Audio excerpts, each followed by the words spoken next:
Allow me to tell you the classic children's tale of Chicken Little, otherwise known as Henny Penny. As the tale goes, little Henny was outside one day when an acorn fell from a tree and hit her on the head.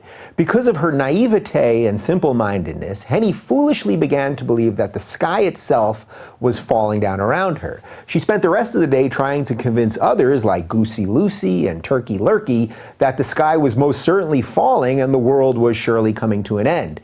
In most versions of the story, the trip does not end well for Henny and her hysterical friends after they meet the sly Foxy Loxy.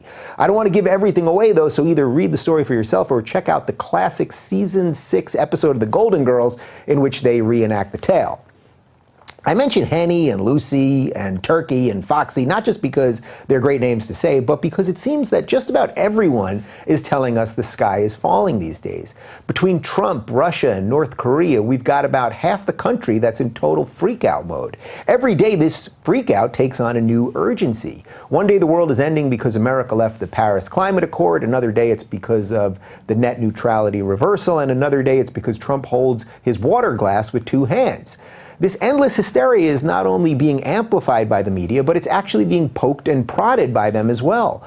Blue-check verified journalists on Twitter who work for news organizations, which really are nothing more than partisan activist outlets, want to keep you clicking on their articles and videos, and they know that the best way to do that is to convince you that not only is the sky falling, but it's going to land directly on your head. What if, and just hear me out on this one, this outrage factory is completely wrong and the world isn't coming to an end just yet? Crazy, I know.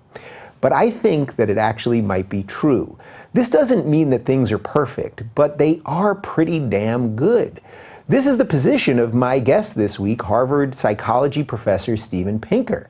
Pinker argues, despite our world of perceived horror and chaos, people are living longer, happier, healthier, and freer lives right now more than any other time in human history.